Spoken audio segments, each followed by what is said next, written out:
qui n'est pas forcément totalement facile pour les patients qui en sont atteints, qui est un peu plus souriante tout de même que la sclérose latérale amyotrophique, donc la myasthénie. Alors là, il semble que ce soit la première personne qui a été décrite comme atteinte de myasthénie.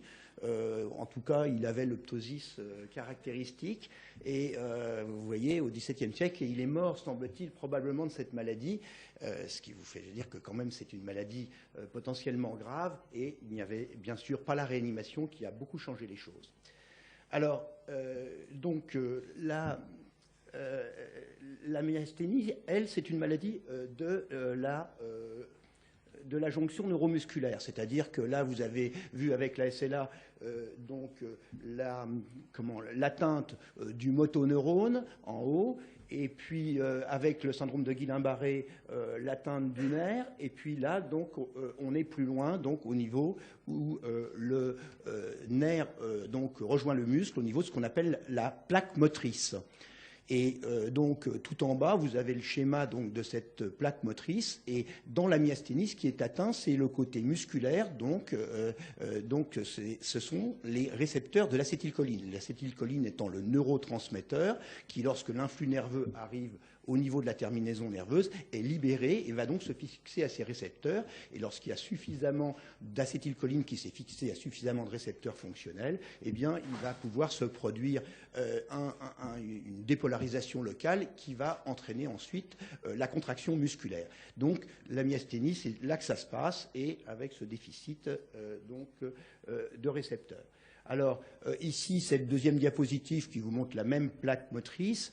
Ce qui est intéressant, c'est de voir du point de vue histologique au niveau des tissus. On voit donc sur la gauche une plaque motrice normale. Vous voyez que ça fait des replis. Et de l'autre côté, sur la droite, eh bien, cette plaque motrice, son architecture est totalement altérée, désorganisée. Il n'y a plus ces replis. Et vous voyez, c'est très typique. Alors, le fait que donc cette transmission neuromusculaire soit altérée par destruction des récepteurs, à quoi ça aboutit en clinique? Eh bien, ça aboutit donc purement à des déficits moteurs. Et ce qui est très important, c'est que selon les moments et donc selon les patients, il va y avoir des déficits qui peuvent être parfois très minimes quand on examine les patients. Et il peut y avoir parfois aussi des paralysies totales. Et tout, d'un extrême à l'autre. Alors, tous les muscles peuvent être atteints. Et bon, ce qui est le plus caractéristique, c'est l'atteinte des muscles oculomoteurs, qui, pour des raisons d'innervation particulière, sont plus sensibles à cette maladie. Et donc, ça va se traduire par paralysie des muscles oculomoteurs, par une paralysie du releveur de la paupière, ce qui va donner typiquement le ptosis, ou une paralysie des muscles donc de la motricité oculaire, et qui, dans ces cas-là, donneront une diplopie. Alors, tous les autres territoires peuvent être atteints. L'atteinte faciale, qui est souvent bilatérale, qui se remarquera souvent assez peu, mais avec un visage qui devient inexpressif. Une atteinte des membres, qui est rarement une grande paralysie, qui est quand même donc une atteinte plutôt à prédominance proximale. Une atteinte de la musculature axiale, donc comme dans la maladie précédente, comme dans la SLA, il peut y avoir une tête tombante ou une camptocormie. Et puis, donc, on en arrive ensuite à une atteinte très importante qui est celle de ce qu'on appelle le territoire bulbaire, parce que les nerfs crâniens qui innervent les territoires en question viennent du bulbe. Eh bien, donc ça donne typiquement donc une atteinte de la phonation, de la mastication et de la déglutition. Et cette atteinte de la déglutition, c'est le premier critère de gravité de la myasthénie, parce que ça peut aller jusqu'à la fausse route, l'impossibilité de s'alimenter et de boire, et les fausses routes avec le risque respiratoire. Et puis, dernière atteinte, c'est l'atteinte des muscles respiratoires qui fait là vraiment toute la gravité de la maladie et qui, quand elle est importante, va pouvoir être source d'insuffisance respiratoire aiguë. Et un nombre important de myasthénie va, au cours de l'évolution de sa maladie, présenter une insuffisance respiratoire aiguë qu'on appelle la crise myasthénique qui nécessite l'assistance respiratoire. Alors,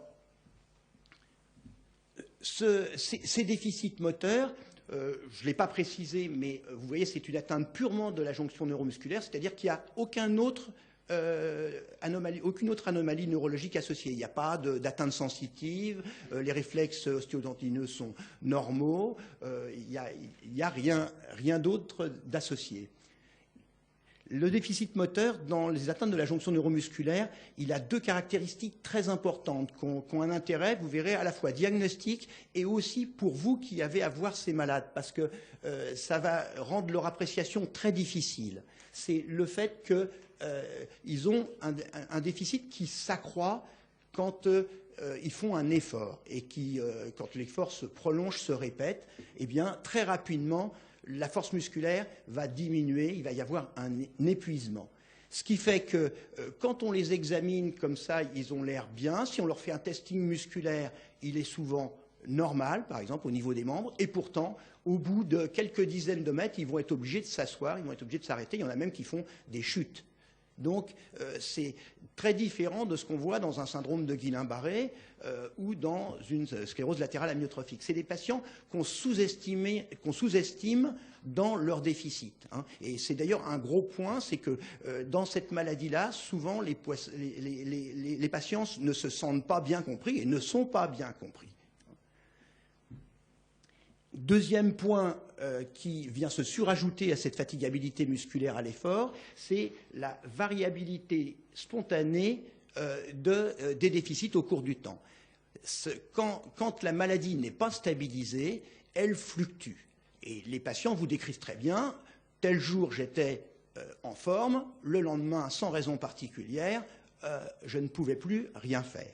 Donc, ces fluctuations très très importantes, là encore, pour le diagnostic, mais aussi pour apprécier la gravité de la maladie. Parce que quand ces fluctuations sont vraiment très amples, que le patient vous dit « j'étais très mal ce matin », même si vous le voyez bien, le fait qu'il ait été très mal ce matin fait qu'il peut très bien être mal ce soir. Et ça, c'est très important aussi à relever. Enfin, ce qui vient encore faire que les tableaux sont très variables d'un moment à l'autre chez ces patients, c'est qu'ils peuvent avoir des territoires musculaires atteints à certains moments et pas à d'autres. Beaucoup commencent par exemple par une atteinte oculaire et puis finalement, ce n'est plus l'atteinte prédominante ensuite. Alors, le défaut de transmission neuromusculaire, eh bien, donc on l'a, et avec cette fatigabilité, on l'a cliniquement, on l'a aussi si on fait un électromyogramme au patient. Hein. À ce moment-là, comme on le met en évidence, eh bien, on stimule de façon répétée un nerf et on recueille au niveau du muscle le potentiel et on voit que l'amplitude des potentiels musculaires décroît chez les patients myasthéniques de façon rapide, hein, au troisième potentiel, puisqu'on fait des séries de 5 stimulations, eh bien, on voit qu'il y a ce qu'on appelle un décrément, une diminution d'amplitude du potentiel. Autre élément qui découle du fait que nous avons affaire à une atteinte de la jonction neuromusculaire, un certain nombre de substances, de médicaments, en fait, interfèrent avec la transmission neuromusculaire. Quand on en a une transmission normale, ça ne donne pas de bloc neuromusculaire. Chez les patients myasthéniques, eh bien, ça peut décompenser leur maladie, l'aggraver. Donc, vous voyez, un certain nombre de médicaments d'utilisation courante, et donc il faudra faire très attention quand on aura à les prendre en charge, donc à l'hôpital et notamment en réanimation. Donc, par exemple, les antibiotiques, certains antibiotiques, aminosides ou colimycine, certains médicaments cardiovasculaires, notamment les bêta-bloquants. Alors, nous sommes donc avec une altération de la transmission neuromusculaire, eh bien, il y a des médicaments qui, elles, au contraire, peuvent la restaurer, au moins partiellement. Ce sont des médicaments qu'on appelle anticholinésterasiques qui agissent en diminuant la vitesse de dégradation de l'acétylcholine.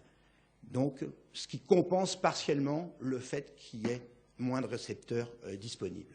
Alors ces médicaments-là, eh bien, ils seront utilisés à la fois éventuellement comme un test diagnostique, puisque quand on les administre par voie intraveineuse, celui qu'on appelle la prostigmine, qu'on peut administrer par voie intraveineuse, va avoir un effet en une quinzaine de minutes d'amélioration très important des déficits que l'on peut observer. Et puis, ces médicaments-là peuvent être donnés par la bouche et serviront de traitement de base pour la myasthénie.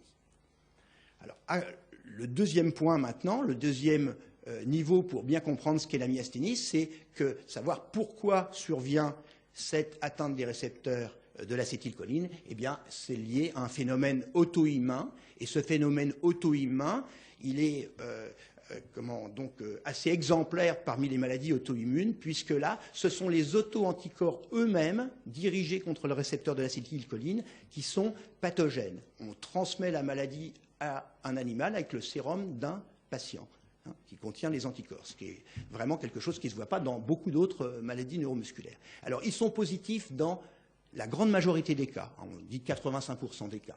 Ils sont spécifiques. On ne les voit pas dans d'autres maladies neuromusculaires. On en parlait tout à l'heure, il peut y avoir des problèmes diagnostiques au début. Donc c'est un intérêt diagnostique très important. À côté de cela, dans cette maladie auto-immune, on a très vite remarqué qu'une glande, le thymus, était très impliquée dans la genèse de cette maladie. Vous savez que dans le thymus, mature, comme on dit, au jeune âge, dans l'enfance, les lymphocytes, donc cellules vecteurs de l'immunité. Eh bien, on s'est aperçu que dans cette maladie, le thymus était extrêmement souvent pathologique. Dans 15% des cas, c'était une tumeur. Une tumeur, je ne m'étendrai pas là-dessus, mais qui est assez variable depuis ce qu'on appelle un thymome bénin, très, très bien limité, encapsulé, jusqu'à des tumeurs beaucoup plus invasives dans les organes de voisinage et qui peuvent avoir un traitement difficile et un pronostic plus compliqué. Et puis, chez les patients qui n'ont pas de tumeur, on s'est aperçu que, notamment essentiellement chez les patients jeunes, ils avaient un thymus anormalement actif, ce qu'on appelait hyperplasique. Et d'ailleurs, de ce fait, souvent, chez ces patients jeunes avec des anticorps antirécepteurs, c'est pour ça qu'on les opère du thymus, qu'on leur retire le thymus, avec l'idée que ça peut améliorer la maladie. Alors, très vite, comment semblent marcher agir les anticorps antirécepteurs de l'acétylcholine? D'au moins 3 façons. La première, c'est celle représentée en haut, qui est la plus courante, où les anticorps se fixent au récepteur, avec ensuite l'intervention du complément, et tout ceci détruit complètement la membrane. C'est ce que je vous ai montré tout à l'heure histologiquement. Ensuite, il y a 2 autres mécanismes probablement moins importants, qui sont l'internalisation plus rapide des récepteurs sur la gauche et le dernier qui est un blocage fonctionnel des récepteurs par les anticorps. Alors, autre élément important rattaché au fait que la myasthénie est auto-immune, d'abord, il faut savoir qu'il y a des myasthénies, donc je vous ai dit 15%, il n'y a pas de récepteurs de l'acétylcholine, et pourtant ce sont des myasthénies auto-immunes. Longtemps, on n'a pas trouvé d'auto-anticorps chez ces patients-là. En fait, maintenant, on sait rechercher certains de ces auto-anticorps. Depuis plus d'une dizaine d'années, on a découvert les anticorps dits anti-mus, qui sont dirigés contre une protéine enzymatique qui est nécessaire au bon fonctionnement du récepteur. Et ce sous-groupe, qui représente à peu près 40% de celles qui sont négatives pour les anticorps antirécepteurs, est intéressant à connaître même d'un point de vue pratique, parce que, notamment en réanimation, parce que c'est des formes qui comportent très souvent une atteinte respiratoire. Autre élément en rapport avec le caractère auto-immun, le fait qu'il y ait d'autres maladies auto-immunes souvent associées. Les maladies auto-immunes s'associent souvent entre elles, donc il y a très souvent des maladies thyroïdiennes, thyroïdites, maladies de base d'eau, d'autres le lupus, etc. Et beaucoup d'autres maladies auto-immunes sont possibles. Et puis, bien sûr, le point aussi très important derrière tout ça, c'est une maladie auto-immune, eh bien elle va bénéficier des traitements dits immunomodulateurs, et donc là c'est très important puisque ça a changé le pronostic des myasthénies, l'utilisation de ces traitements. Alors, pour vous donner une ordre d'idée de ce que représente cette maladie, il faut savoir que les études épidémiologiques, il y en a eu beaucoup sur le sujet. C'est relativement facile à faire puisque les anticorps antirécepteurs sont recherchés par quelques laboratoires, souvent dans beaucoup de pays. Donc par ça, on arrive à savoir combien de patients à peu près sont atteints de myasthénie. Eh bien, on a l'impression que la fréquence de la maladie augmente. Hein. Donc les études avant montraient une incidence annuelle de nouveaux cas plutôt de 1 par million, et maintenant on en est plutôt à 10. Donc en tout cas, voilà, c'est comme ça qu'on voit. La prévalence, de la même façon, apparente, a beaucoup augmenté. Maintenant, on en arrive, dans certaines études, à 400 par million. Donc, si on faisait l'extrapolation en France, ça ferait plus de 20 000 malades. On n'a pas l'impression qu'on ait encore des chiffres comme ça, mais en tout cas, sûrement qu'on est au-dessus des 400 000 malades que l'on disait avant. Donc, ce n'est pas une maladie si rare que ça.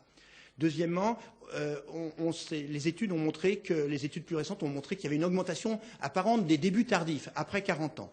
Et qu'il y avait d'ailleurs une particularité, c'est que autant quand on voyait surtout des formes de sujets jeunes, c'était des femmes principalement, 3 femmes pour un homme, et que petit à petit on a reconnu beaucoup plus de myasthénie chez les gens plus âgés, avec ici une légère prédominance masculine. Alors les explications de tout ça, c'est ce que je vous mets là, mais probablement un peu du vieillissement de la population, un peu d'un meilleur diagnostic, parce que c'est vrai que beaucoup de ces personnes âgées, eh bien, voilà, il y avait pas, on allait vite vers des accidents vasculaires, etc., et on s'en préoccupait moins.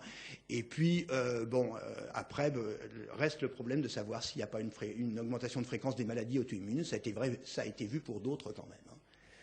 Alors là, c'est juste pour vous montrer, voilà, une de ces études qui montre bien que, voilà, il y a une première période donc vers la trentaine où là il y a beaucoup plus de femmes que d'hommes, donc en marron, et la deuxième période donc plutôt vers 60-70 ans où là il y a une légère prédominance masculine. Alors maintenant. Vous qui êtes en réanimation ou éventuellement juste à côté en unité de surveillance continue, comment les choses vont se présenter pour vous? Eh bien, dans quelques cas quand même, dans un certain nombre de cas, eh bien, le diagnostic ne va pas être fait. Et on va voir finalement, il va y avoir un diagnostic à faire en réanimation. Eh bien, comment les choses peuvent se présenter? C'est un petit peu, évidemment, la même chose au départ que ce que Sophie a décrit pour la SLA. Hein, une insuffisance respiratoire aiguë inopinée qui survient, avec les caractéristiques, là encore, qu'elle a décrites pour une insuffisance respiratoire d'origine neuromusculaire. Hein, et un deuxième point, c'est que c'est vrai que un certain nombre peuvent être découverts aussi après une intervention, hein, avec en plus l'emploi de l'intervention souvent d'anesthésiques sans précaution particulière, sachant quand même qu'un certain nombre d'entre eux il peut y avoir utilisation de curare avec un retard de décurarisation et donc en tout cas une décompensation dans les suites de la chirurgie. Autre possibilité, bien que les troubles de la déglutition aient causé des fausses routes avec un encombrement majeur, avec une pneumopathie d'inhalation. Et puis enfin, il y a des cas où quand même la forme est plus déficitaire au niveau de la musculature et quand même inquiète et peut faire évoquer d'autres diagnostics, y compris le syndrome de Guillain-Barré dont on a parlé tout à l'heure. Alors, donc, ce qu'il faut, c'est donc savoir évoquer le diagnostic. Alors, voilà, je vais pas entrer dans les détails de tout ça, je crois qu'on n'aurait pas le temps, mais c'est donc effectivement reconnaître l'origine neuromusculaire quand c'est une insuffisance respiratoire, bien voir que c'est des déficits moteurs isolés, surtout les caractères de fluctuation et de variabilité, c'est fondamental, hein, là encore, comme on l'a dit tout à l'heure, par rapport à une SLA, ça peut ressembler effectivement au départ avec une SLA, on en a eu récemment 2 cas où à chaque fois on s'est posé la question, l'un était une myasthénie et l'autre finalement une SLA, tous les deux avec une tête tombante au début, à peu près du même âge, vers 70 ans. Donc voilà, autre possibilité, je vous ai dit qu'il y avait de plus en plus de sujets âgés, je vous dis qu'on prenne ça pour un accident vasculaire du tronc cérébral, hein, avec atteinte d'un certain nombre de paires crâniennes, eh bien, il va donc falloir, je vous dis, faire attention donc à ces signes cliniques dont je vous ai parlé, cette variabilité, etc. Alors, Après, vous allez me dire, si on pense à la maladie, on a les anticorps, sauf que les anticorps, c'est quand même différé, ce n'est pas fait en urgence. Il faudra souvent une semaine, 10 jours, 15 jours pour les avoir. Donc, en attendant, vous avez un malade qui est intubé. Qu'est-ce qu'on fait pour avancer? Et c'est là, ça a quand même encore de l'intérêt de faire un test à la prostigmine, de faire un électromyogramme, éventuellement, si on peut le faire au lit du malade, même en réanimation dans certains cas. Alors, deuxième possibilité, eh bien, et c'est quand même le plus fréquent, la myasthénie est connue, donc c'est une poussée en cours d'évolution. Eh bien, la myasthénie, c'est une maladie chronique avec des risques de poussée évolutive, surtout dans les premières années, mais parfois plus tardivement. Les crises, ça va toucher quand même 20 à 30% des patients myasthéniques, donc on en voit quand même pas mal. Il y a souvent des facteurs de décompensation. Les plus importants, c'est l'infection, mais il peut y en avoir bien d'autres. Hein, donc les prises de médicaments contre-indiqués, la chirurgie, et puis le début de la corticothérapie, qui est un traitement de fond de la myasthénie, mais qui s'accompagne, le début de corticothérapie, souvent d'une aggravation de la myasthénie. Alors, ce qui est important, là encore, pour vous, c'est, face à ces malades, eh bien, c'est de savoir qu'est-ce qui va devoir vous alerter quand vous allez avoir les surveiller. C'est des patients, il faut vraiment les surveiller cliniquement, écouter ce qu'ils vous disent et bien regarder. C'est donc quand vous allez avoir un encombrement pharyngé, quand il va y avoir cette polypnée superficielle dont a parlé Sophie, l'hypophonie, la sensation de pression thoracique, et quand ils sont angoissés, on insiste toujours sur cette angoisse, c'est important. C'est pas parce qu'ils sont angoissés qu'ils respirent mal, c'est parce qu'ils respirent mal qu'ils sont angoissés. Alors, l'intérêt de la mesure de la capacité vitale en réanimation, c'est intéressant, mais souvent on n'en dispose pas. L'hypoventilation alvéolaire, comme on vous l'a dit, on peut, il ne faut pas l'attendre, hein, bien sûr. Alors, donc,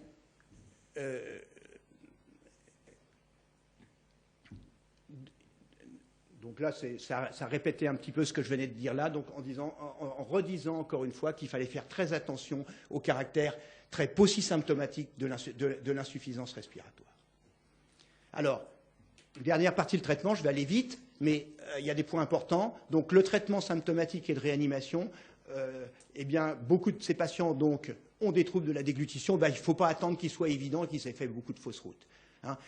En fait, il faut regarder comment ils déglutissent, leur faire boire un verre d'eau, souvent ils déglutissent moins bien les liquides que les solides, leur faire boire un verre d'eau et attendre qu'ils aient bu quelques gorgées. Souvent la première, ça passe pas mal, la deuxième moins bien et la troisième, ça fait fausse route. Hein. Donc, si les troubles de la déglutition, même s'ils sont intermittents et qui ne concernent que par exemple que les liquides, eh bien, il ne faut pas hésiter à mettre la sonde gastrique suffisamment tôt pour pouvoir passer les médicaments, etc. Et à l'inverse, quand les patients iront mieux, le retrait, c'est après s'être assuré de la normalisation de la déglutition.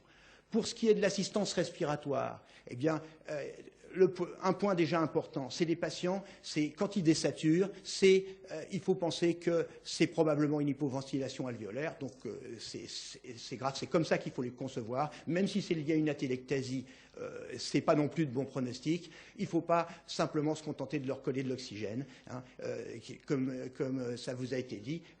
La PO2 se normalise facilement, mais ça ne veut pas dire pour autant que le malade n'est pas bien, il risque de s'arrêter de respirer. La ventilation non invasive, on pourrait se poser la question de la ventilation non invasive, mais en fait, il y a plusieurs éléments qui font que sa place est très limitée dans la myasthénie, pour ne pas dire inexistante. Hein. Un, donc les fluctuations, qui fait que c'est extrêmement difficile à régler. Deux, les fausses routes, l'encombrement derrière. Vous savez que l'encombrement, ce n'est pas la meilleure des choses pour mettre en place une ventilation non invasive. Trois, un certain nombre de crises myasthéniques sont prolongées et une ventilation non invasive qui va durer 15 jours, c'est difficile. Hein. Ensuite, la ventilation mécanique elle-même, sauf s'il y a des complications particulières, elle est assez facile. Un mode volumétrique, la plupart du temps, c'est très bien. Ce qui est délicat, c'est le sevrage. Et le sevrage, un message, on ne peut pas se contenter des épreuves de sevrage comme chez les autres malades. On est obligé de faire une démarche beaucoup plus longue avec des épreuves de respiration libre plus prolongées où on voit si le malade ne fatigue pas. Parce que sinon, immanquablement, on court à l'échec. Et l'échec, c'est par exemple dans un certain nombre d'unités pourtant, enfin de publications, avec des unités pourtant neuroréanimatoires, c'était au moins 25% des cas. La trachéotomie, c'est pas, là encore, hein, c'est comme dans le Guillain-Barré, hein, c'est plus à 2 jours d'intubation, hein, c'est tardif. Quand on ne peut pas faire autrement, on a des patients qui sont ventilés 1 mois, 1 mois et demi, et finalement on évite la trachéotomie, c'est pas plus mal, surtout s'ils sont âgés d'ailleurs. Autre mesure symptomatique, le repos strict. Il y a des patients, vous allez vous apercevoir, vous les passez du brancard au lit, ils vous aident, ils s'épuisent. On a vu des décompensations respiratoires simplement parce que le patient faisait un effort intempestif. Donc c'est des patients, justement quand je dis qu'il ne faut pas leur dire secouez-vous, aidez-moi, quand ils sont vraiment limites, il faut respecter ça. Bon, et puis le respect des contre-indications médicamenteuses. Ensuite, donc le traitement anticholinésterasique, pratiquement pas de place pour la prostagmine intraveineuse. Hein. C'est un médicament, c'est celui des anticholinésterasiques qui a le plus d'effets secondaires. Il a une durée d'action qui est relativement courte. Il y a eu des essais de seringues électriques, mais il semblait qu'il y avait beaucoup d'arythmies cardiaques. Je crois que c'est bien ponctuellement pour quelqu'un qui manifestement n'aurait pas pris ses anticholinésterasiques avant, et ça peut à ce moment-là faire passer un cap. En fait, c'est rare, c'est souvent suspensif. Les autres, ceux qu'on utilise aussi au long cours entre les poussées, le mestinon, la mitellase, c'est des médicaments qui, bien sûr, sont utiles, mais qui, dans la poussée et dans la crise, seront très rarement à eux seuls suffisants, bien sûr. Hein. Donc, il faut les donner, mais se méfier de ne pas trop en donner, parce que souvent, on va mêler la crise myasthénique avec des signes de surdosage, et notamment augmenter l'encombrement. Ça fait hypersaliver, ça fait hypersécrétion bronchique. Donc, bien souvent, au contraire, on est obligé de réduire les doses qui avaient été augmentées par le patient avant. Les traitements donc immunomodulateurs, comme, eh bien, ils vont être dans la crise myasthénique et dans la plupart des poussées, donc sans même s'il n'y a pas besoin d'assistance respiratoire, ils vont être pratiquement toujours nécessaires. Hein. Donc, vous en avez qui agissent vite, en quelques jours, parfois quelques heures dans les meilleurs cas, qui sont les échanges plasmatiques et les immunoglobulines dont on vous a déjà parlé pour le syndrome de Guillain-Barré. Ils ont les contre-indications, là aussi, qui vous ont déjà été précisées par Tarek Charchar. Les immunoglobulines, bien sûr, sont plus faciles à réaliser, mais il faut savoir que certains patients répondent mieux à l'un ou mieux à l'autre, et peut-être qu'il y a un petit avantage des échanges plasmatiques dans le cas de la crise myasthénique. Il y a eu une étude qui allait en ce sens-là. Donc, voilà, c'est selon les contre-indications et les possibilités de chacun. Deuxièmement, il faut savoir que pour les patients qui ont des anticorps anti-muscles, eh bien, les échanges plasmatiques, ça fonctionne, les immunoglobulines, presque jamais. Donc c'est intéressant, vous voyez, cette histoire d'antimus. Alors, donc, chez les patients qui arrivent pour leur poussée, on met en œuvre très très vite ces traitements-là dans la plupart des cas. Hein.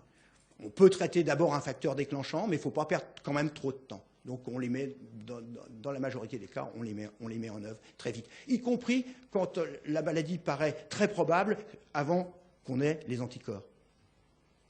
Et puis, dans bien des cas, même dans la plupart des cas, en fait, le fait qu'un patient fasse une poussée grave, et encore plus une crise myasthénique, fait qu'on ne va pas pouvoir s'en tenir là, parce que les traitements dont je viens de vous parler, ils ont un effet transitoire, quelques semaines au maximum, parfois même plus. Et donc, il va falloir, s'ils étaient déjà sous corticoïdes dans leur traitement de fond, habituellement augmenter la corticothérapie ou instaurer une corticothérapie. Alors, cette corticothérapie, elle ne va pas être efficace tout de suite. Il faut au moins une quinzaine de jours pour que ça commence à aller dans le bon sens. Comme je vous ai dit, il peut y avoir une aggravation avant l'amélioration.